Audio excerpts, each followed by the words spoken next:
হরে কৃষ্ণ। কেমন আছো তোমরা সবাই? আজকে আবার আমি ভিডিও নিয়ে চলে এসেছি ভগবত গীতার। আজকে চতুর্দশ অধ্যায়ে আমরা আলোচনা করব। অলরেডি ত্রয়োদশ অধ্যায় অবধি আমাদের হয়ে গেছে। যারা এখন অবধি ব্লগগুলো দেখোনি বা গীতার ক্লাসগুলো অ্যাটেন্ড করোনি তারা ডেফিনেটলি যাও, প্লেলিস্ট করা আছে।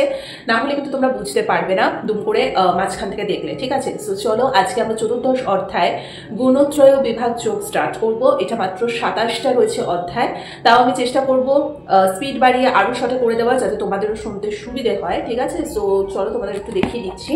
চতুর্দশ অধ্যায় গুণত্রয় বিভাগ যোগ। তো একটু একটু করে কিন্তু অনেক দূর আমরা পৌঁছিয়েই গেছি। যারা কনস্ট্যান্টলি আমার এই গীতার ক্লাসের সাথে জড়িত রয়েছে তাদেরকে তো আলাদা করে কিছু বলারই নেই। আর যারা এখন অব্দি জড়িত হওনি, আশা করছি কোনো না কোনো সময় ভগবানের কৃপা যখন তোমাদের সাথে আসবে তখন তোমরা সবকটা এপিসোডই দেখবে। সো চলো বেশি আজকে লেট করবো না, ভিডিওটাকে স্টার্ট করছি। শ্লোক হচ্ছে 1, ঠিক আছে? পরমেশ্বর ভগবান বললেন, সমস্ত জ্ঞানের মধ্যে সর্বোত্তম জ্ঞান সম্বন্ধে পুনরায় আমি তোমাকে বলবো, যা জানার ফলে মুনিগণ পরম সিদ্ধি লাভ করেন। আচ্ছা, মানে কি বলেছে? এই জ্ঞান উপলব্ধি করার মাধ্যমে বহু মহর্ষি সিদ্ধি লাভ করে চিৎ জগতে প্রবেশ করেছেন। ভগবান এখন সেই জ্ঞানই আরো ভালোভাবে ব্যাখ্যা করে আমাদের শোনাবেন, ঠিক আছে? অন্যান্য যে সমস্ত জ্ঞানের পন্থা তিনি এতক্ষণ পর্যন্ত ব্যাখ্যা করেছে তা থেকে এই জ্ঞান অনেক গুণে শ্রেয় এবং এই জ্ঞান করে অনেকেই সিদ্ধি লাভ করেছে, ঠিক আছে? এবার শ্লোক হচ্ছে 2। এই জ্ঞান আশ্রয় করলে জীব আমার পরা প্রকৃতি লাভ করে, তখন আর সে সৃষ্টির সময়ে জন্মগ্রহণ করে না এবং প্রলয়কারেও ব্যথিত হয় না। মানে কি বলেছে? বৈদিক শাস্ত্র থেকে জানতে পারা যায় যে সমস্ত মুক্ত জীবাত্মা ভগবানের বৈকুণ্ঠ কুলে ফিরে গেছেন তারা সর্বদাই পরমেশ্বর ভগবানের ভক্তিযুক্ত সেবায় নিযুক্ত হয়ে তার শ্রীচরণ কমল দর্শন করেন। সুতরাং মুক্তির পরেও ভগবত ভক্তেরা তাদের ব্যক্তিগত সত্তা হারিয়ে ফেলেন না, ঠিক আছে? আচ্ছা, অর্থাৎ মুক্তির পরে তারা ভুলে যান না যে তারা কি উদ্দেশ্যে ভগবানের কাছে চলে এসছে, ঠিক আছে? তারা জানে যে এখানে তাদের আসার উদ্দেশ্যই হচ্ছে ওনার সেবা করা। তো সেই কাজে ওনারা কিন্তু ভগবানের কাছে গিয়েও একই কাজই করতে থাকে। শ্লোক হচ্ছে 3। হে ভারত, প্রকৃতি নামক ব্রহ্ম আমার গর্ভধানের স্থান এবং সেই ব্রহ্মে আমি গর্ভধান করি, যার ফলে সমস্ত জীবের জন্ম হয়। মানে কি বলেছে? প্রতিটি জীব তার পূর্বকৃত কর্ম অনুসারে জড় প্রকৃতির দ্বারা ভিন্ন ভিন্ন দেহ প্রাপ্ত করে। আমরা পূর্বজন্মে যা কাজ করেছি তার উপর ভিত্তি করেই কিন্তু এই জন্মে আমরা দেহ প্রাপ্ত করেছি, ঠিক আছে? সুতরাং এই জড়জগতের সমস্ত জীবের প্রকাশের কারণ হচ্ছে স্বয়ং ঈশ্বর। ঈশ্বরের আশীর্বাদে আমরা এই পৃথিবীতে আবির্ভাব করেছি এবং আমরা আগের জন্মে যেরকম কর্ম করেছি সেই অনুযায়ী আমরা এই জন্মে বিভিন্ন দেখে আমরা প্রাপ্ত হয়েছি। হয়তো ভালো কর্ম কিছু করেছিলাম বলেই মানব জন্ম নিয়ে আসতে পেরেছি। সো মানব জন্মের মেন যে কর্তব্যগুলো সেগুলো যদি আমরা পালন করি তবেই কিন্তু আমরা ডাইরেক্ট ঈশ্বরের কাছে চলে যেতে পারবো, আর এই জড়জগতের মধ্যে ফিরে আসতে হবে না। কিন্তু যারা মানব জীবনে এসে ভগবানের নাম কীর্তন করা ভুলে গেছে, সবকিছু ভুলে শুধু লোভ লালসা মোহর মধ্যে ছুটছে, তাদের পুনরায় আবার যেরকম কর্ম করবে সেরকমভাবে দেহ নিয়ে আসতে হবে। শ্লোক হচ্ছে 4। হে কন্তেয়, সকল যোনিতে বিভিন্ন প্রজাতির যে সমস্ত মূর্তি প্রকাশিত হয়, ব্রহ্মরূপী যোনি তাদের জননী স্বরূপা এবং আমি বীজ প্রদানকারী পিতা। মানে কি বলেছে? সকল যোনি মানে সেটা পিঁপড়ে, কুকুর, মৌমাছি, পশু পাখি, মানুষ সবকিছুর পিতাই হচ্ছে উনি, ঠিক আছে? এখানে কি বলেছে? বিভিন্ন প্রজাতি মানে শুধু মানুষের কথা বলেনি। ওনার দ্বারা সৃষ্টি ক্ষুদ্র থেকে ক্ষুদ্রতম কীট পতঙ্গ, কুকুর, পিঁপড়ে, মৌমাছি, পশু পাখি, মানুষ তো ডেফিনেটলি আছে, এই সব কিছুরই সৃষ্টিকর্তা হচ্ছে ভগবান শ্রীকৃষ্ণ। শ্লোক হচ্ছে 5। হে মহাবীর, জড় প্রকৃতি থেকে জাত সত্য রজ তম এই 3 গুণের দেহের মধ্যে অবস্থিত অব্যয় জীবকে আবদ্ধ করে। এখানে আমরা জানবো সত্য রজ তম গুণ কি। সবার প্রথমে জানতে হবে যে আমাদের 3টে গুণ আছে মানুষের মধ্যে, কিন্তু 3টে গুণ দিয়ে ঈশ্বর পাঠিয়েছে। তো সত্যগুণ, রজগুণ এবং তমগুণ, 3টে গুণ কি এই বিষয়ে আমরা আলোচনা করব, ঠিক আছে? তো চলো আমরা শুনে নিই যে মানে 3টে গুণ কি কি এবং কি কি। এটা জানার পরে উনি আবার এটাও আলোচনা করেছেন যে তাদের মধ্যে মানে এই গুণগুলো যাদের মধ্যে রয়েছে তাদের কিরকম বৈশিষ্ট্য হতে পারে, কারণ সেটা শোনার মাধ্যমে না আমরা নিজেদের সাথে রিলেট করতে পারবো যে উনি যেগুলো ব্যাখ্যা করেছেন সেই গুণগুলো আমাদের মধ্যে রয়েছে কিনা। তাহলে বুঝতে পারবো আমরা সত্যগুণ নাকি আমাদের মধ্যে রজগুণ আছে না তমগুণ আছে, ঠিক আছে? সবার ফার্স্টে জানতে হবে এই 3টে কি। তো চলো, শ্লোক হচ্ছে 6। হে নিষ্পাপ, সেই গুণ সমূহের মধ্যে সত্যগুণ নির্মল হওয়ার ফলে প্রকাশকারী এবং পাপ শূন্য এবং তার সুখ জ্ঞানের সঙ্গের দ্বারা জীবকে আবদ্ধ করে। মানে সত্যগুণ হচ্ছে সুখী এবং ভালো মনের মানুষদের মধ্যে লক্ষ্য করা যায়, ঠিক আছে? এই ধরনের মানুষ হলেন ব্রাহ্মণ, যিনি সত্যগুণের অধিষ্ঠিত থাকেন। সত্যগুণে অধিষ্ঠিত জীব সাধারণত পাপ কর্ম থেকে অনেকটা মুক্ত থাকে, বাট এই গুণের মানুষেরা নিজেদের কাজ নিয়ে গর্ববোধ করে, সুতরাং জড়জগতের মধ্যে আটকে থাকে। তাই এদেরও বারবার জন্ম মৃত্যু হয়। কবি, দার্শনিক, বিজ্ঞানী হয়ে ফিরে আসে এবং গোলকে প্রবেশ করতে পারে না।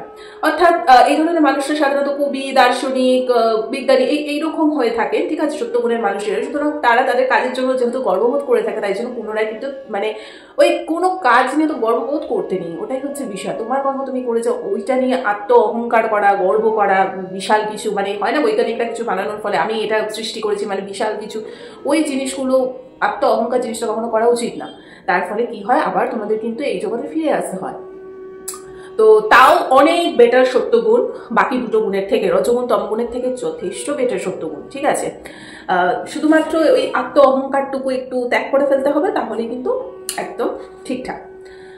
শ্লোক হচ্ছে 7। হে কন্তেও, রজগুণ অনুরাগাত্মক এবং তা তৃষ্ণা আসক্তি থেকে উৎপন্ন বলে জানবে, এবং সেই রজগুণই জীবকে সকাম কর্মের সঙ্গের দ্বারা আবদ্ধ রাখে। মানে রজগুণের বৈশিষ্ট্য হচ্ছে স্ত্রী পুরুষের প্রতি পরস্পরের প্রতি আকর্ষণ। একদম রজগুণ সম্পন্ন মানুষেরা সবসময় পুরুষের প্রতি স্ত্রী আকৃষ্ট হয়, আবার স্ত্রীদের প্রতি পুরুষরা আকৃষ্ট হয়।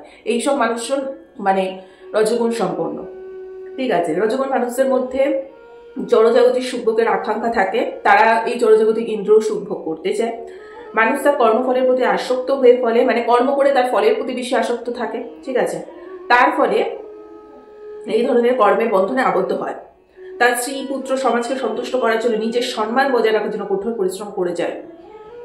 আচ্ছা, তাই এখানে এটাই বলেছে যে রজগুণ সম্পন্ন মানুষজন হয়ে থাকে যে শুধুমাত্র তার সমাজ, পাড়াপড়শি, তারপরে নিজেদের আত্মীয় স্বজন, স্ত্রী, সন্তান, নিজে এই সবের মধ্যে কিন্তু আবদ্ধ থাকে এবং নিজেরা প্রচুর পরিশ্রম করে কাজ করে নিজেদের আত্মশান্তির জন্য, ঈশ্বরের জন্য কোনো কাজকর্ম করে না। কিন্তু যেরকম একটা এক্সাম্পল দিচ্ছি, একজন মানুষ প্রচুর ধনী হয়, গরিব মানে প্রচুর ধনবান হয়, ঠিক আছে, তার ইন্টেনশন থাকে আমার ছেলে মেয়েকে রানীর হালে রাখবো, ঠিক আছে, তারপরে আমি 10-12টা করে ফ্ল্যাট কিনে রাখবো, 2টো করে গাড়ি রাখবো, যাতে লাক্সারিয়াস লাইফ লিড করতে পারি। তার জন্য প্রচুর পরিশ্রম করতে হয় তাদের। কিন্তু যার জন্য এই পৃথিবীতে এসছে ঈশ্বরের সাধনা করতেই তারা ভুলে যায়, এত বেশি তারা ব্যস্ত এই সমস্ত কাজকর্মে।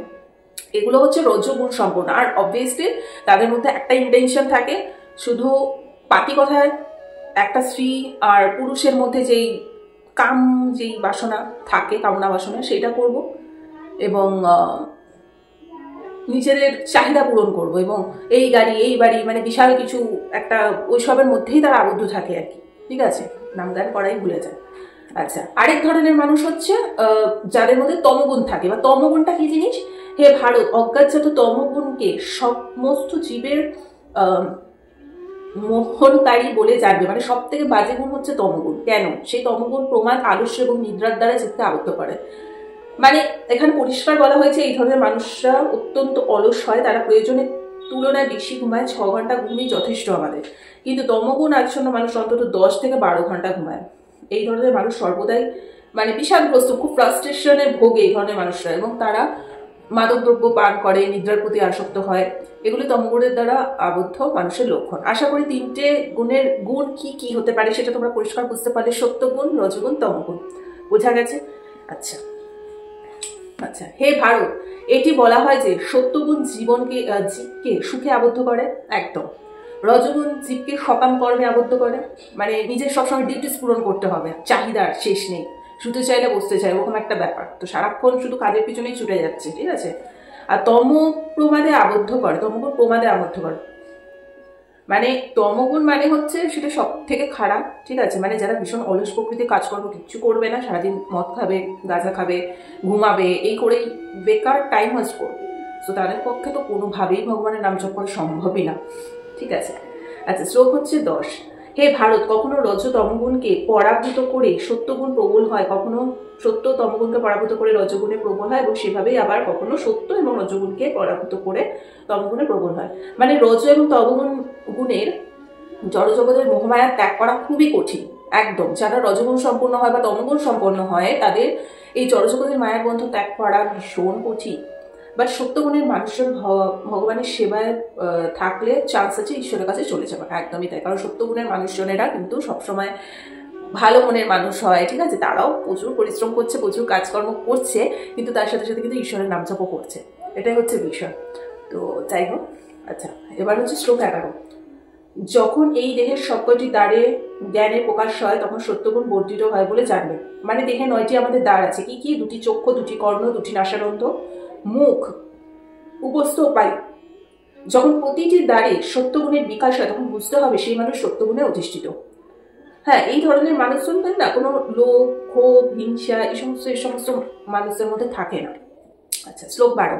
হে ভরত সর্ব রজগুণ বর্ধিত হলে লোভ, প্রবৃত্তি, কর্মে উদ্যম এবং দুর্দমনীয় স্পৃহা বৃদ্ধি পায়।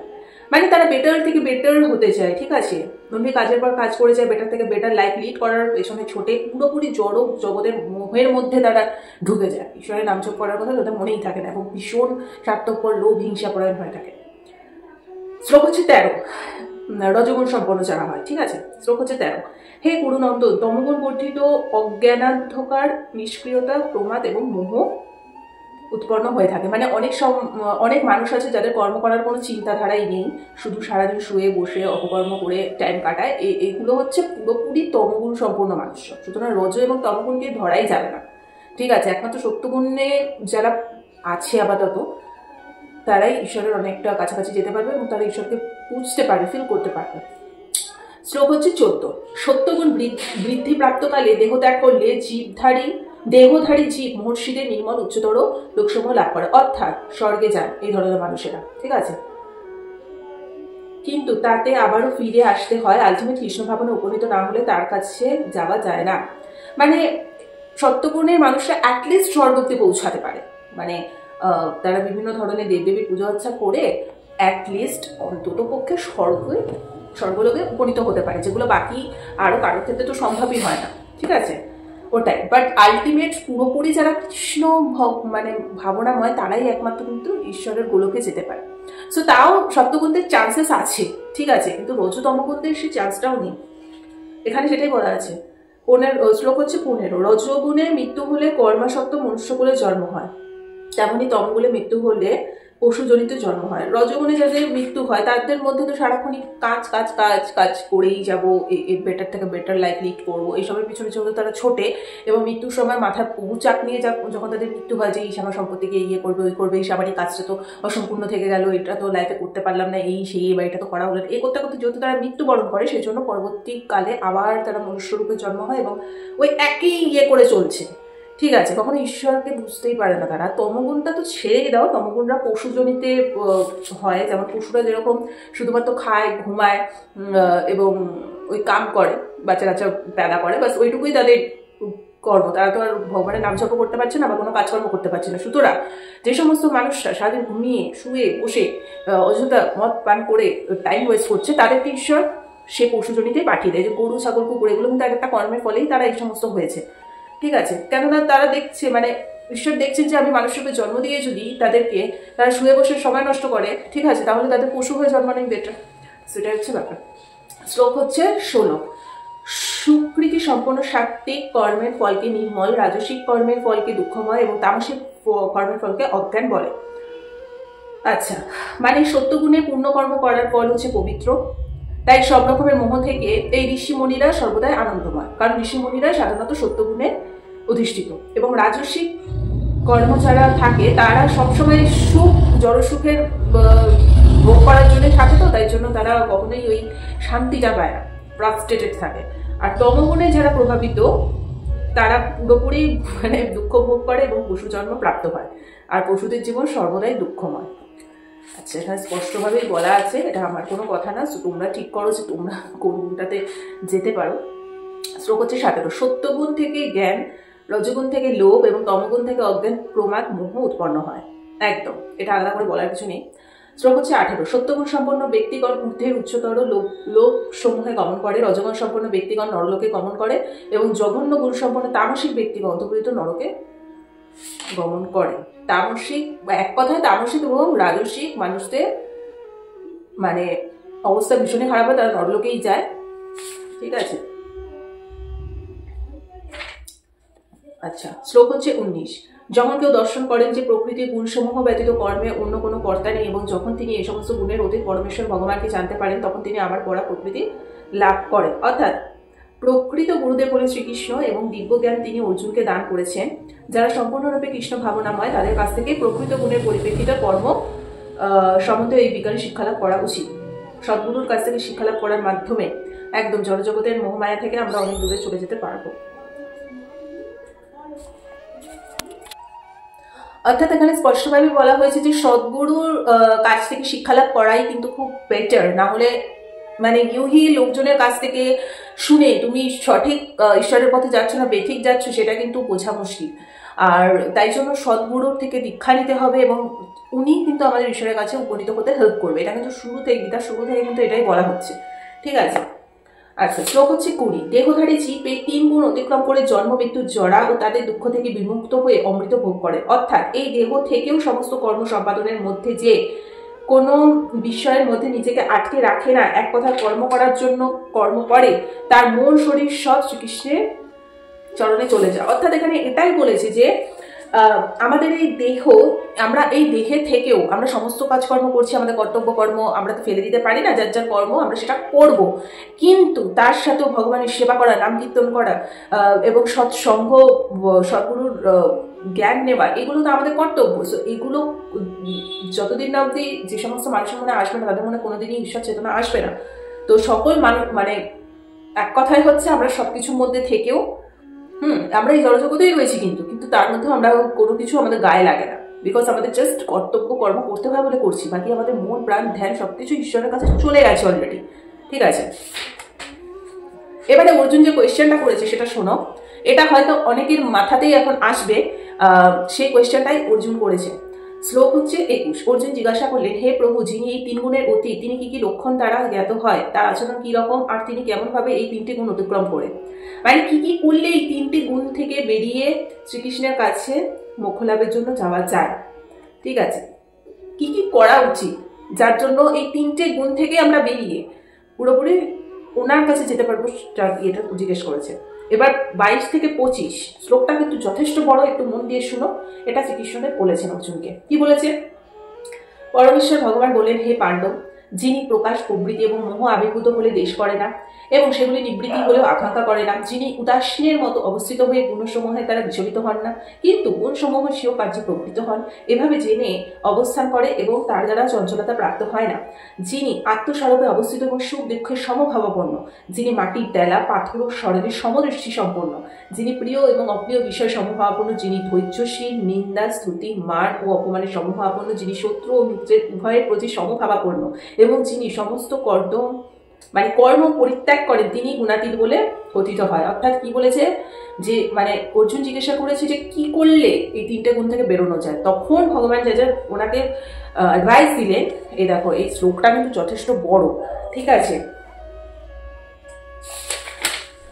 অর্থাৎ এখানে একটা কথাই বলা হচ্ছে যে মানে যে সমস্ত মানুষরা কৃষ্ণ ভাবনাময় হয়ে থাকে সেই সমস্ত মানুষরা পুরো মানে কর্তব্য কর্ম করছে, কিন্তু পুরোটাই তাদের মন ডিট্যাচ থাকে, সব এই জড়জগতের বেড়াজালের মধ্যে থাকে না, কর্তব্য কর্মটুকুই করে যাচ্ছে, জাস্ট কর্ম করার কথা করছে, বাকিটা সে উদাসীন থাকছে, বিকজ তার সব শরীর মন আত্মা সবকিছু সে ভগবানের দিকেই দিয়ে দিয়েছে। এবং মানে সত্য মিথ্য সবার কাছেই তিনি সমভাবাপন্ন, তার মনে কোনো হিংসা লোক পাপ কিছুই থাকবে না, কাউকে নিয়ে কোনো নিন্দা পরচর্চা এই সমস্ত কখনো থাকবে না, এই সমস্ত কোনো কাজে মানে পার্টিসিপেটও করবে না সে কখনো, সবসময় শুধু ভগবানকে নিয়ে ভাবনা চিন্তা করবে, তার মন অত বেশি চঞ্চল থাকবে না একদম। আর যে সমস্ত মানুষ সমস্ত কর্ম ত্যাগ করতে পারবে সেই ওনাকে প্রাপ্ত করবে, এটাই হচ্ছে ব্যাপার। ঠিক আছে, এখানে তো মানে শ্রীকৃষ্ণ মানে দিয়েই দিল অ্যান্সার। এবার শ্লোক 26। যিনি ঐকান্তিক ভক্তিযোগ সহকারে আমার সেবা করেন তিনি প্রকৃতির সমস্ত গুণকে অতিক্রম করে ব্রহ্মভূত স্তরে উপনীত হন। অর্থাৎ জড় প্রকৃতির গুণের প্রভাবে বিচলিত হওয়া উচিত নয়, চেতনাকে সমস্ত কার্যকলাপে নিয়োজিত না করে শ্রীকৃষ্ণের সেবামূলক কাজে নিযুক্ত করা উচিত।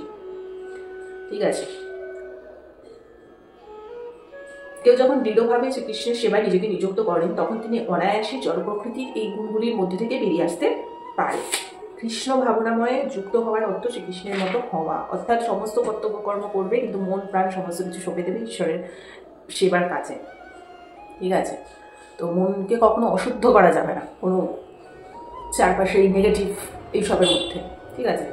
শ্লোক হচ্ছে 27। আমি সর্বশেষ ব্রহ্মের প্রতিষ্ঠা বা আশ্রয়, অমৃতের শাশ্বত ধর্মের এবং ঐকান্তিক সুখের আমি আশ্রয়। অর্থাৎ ভক্তিযোগে ভগবানের সেবায় যুক্ত না হলে ব্রহ্ম উপলব্ধি করা একদমই যাবে না। যখন কেউ সমস্ত রসের আধার পরমেশ্বর ভগবান শ্রীকৃষ্ণকে জানতে পারে তখন তিনি দিব্য আনন্দ লাভ করে থাকে। ভক্তিযোগে ভগবানের সেবা করলে সত্যি আনন্দ সুখ পাওয়া যায়, ঠিক আছে। এমনকি ভগবত ভক্তির পন্থা মানে যারা শুধু কীর্তন করবে, শ্রবণ করবে, সবসময় ঈশ্বরের কথা চিন্তা ভাবনা করবে, ঠিক আছে, সেসব মানুষেরাও কিন্তু মানে ঈশ্বরের অনেক কাছাকাছি চলতে পারে এবং ঈশ্বর সম্বন্ধে অনেক কিছু ভাবতে পারে। তাই জন্য কি বলেছে যে আমাদের এখনকার জীবনে না মানুষের এখন এত ব্যস্তময় জীবন হয়ে গেছে কলিযুগে সবার, তাই জন্য তো শ্রী চৈতন্য মহাপ্রভু এটাই বলেছেন যে অন্তত পক্ষে নাম কীর্তন মহামন্ত্র সংকীর্তনটা জপ করো, তাহলেও তো হয়। এবং সেটা কি হরে কৃষ্ণ কৃষ্ণ কৃষ্ণ হরে হরে, হরে রাম রাম রাম হরে হরে, ঠিক আছে, এইটা অন্তত করো। এটাই হচ্ছে ব্যাপার। এইভাবে আজকে আমাদের এই অধ্যায়টা শেষ হলো, একদম ছোট্ট একটা পুচকি অধ্যায়, কারণ এরপরের অধ্যায়গুলো সবকটাই ছোট, শুধুমাত্র লাস্ট যে অষ্টাদশ অধ্যায় সেটা হচ্ছে মোক্ষ লাভ, সেটা দেরি আছে যদিও এখনো, সেটা একটু বড়, যথেষ্টই শ্লোক আছে সেখানে, বাট এরপরে এখন যেগুলো আমরা পড়ছি সবকটাই ছোট ছোট শ্লোক। আশা করি আজকের পার্টটা তোমাদের বুঝতে অসুবিধা হয়নি।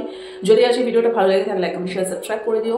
এটাই বলবো যে এখানে 3টে গুণ তো বলেই দিয়েছে, সত্যগুণ রজগুণ তমগুণ। তমগুণের মানুষজন যদি তোমরা হয়ে থাকো, সেই কোয়ালিটিগুলো যদি তোমাদের মধ্যে থেকে থাকে, সারাদিন ঘুমিয়ে খেলাধুলো, আজকাল হয়ে গেছে না গেমস ওরিয়েন্টেড মানুষজন হয়ে গেছে, খাচ্ছে যাচ্ছে ঘুমাচ্ছে, কোনো কাজ বাজ নেই, গেমস খেলছে, তারপরে ভুলভাল নেশার কাজে যুক্ত হয়ে যাচ্ছে, জুয়া খেলছে, মদ খাচ্ছে, গাঁজা খাচ্ছে, বিড়ি খাচ্ছে, সিগারেট খাচ্ছে, এই সমস্ত করে লাইফ হেল করো না।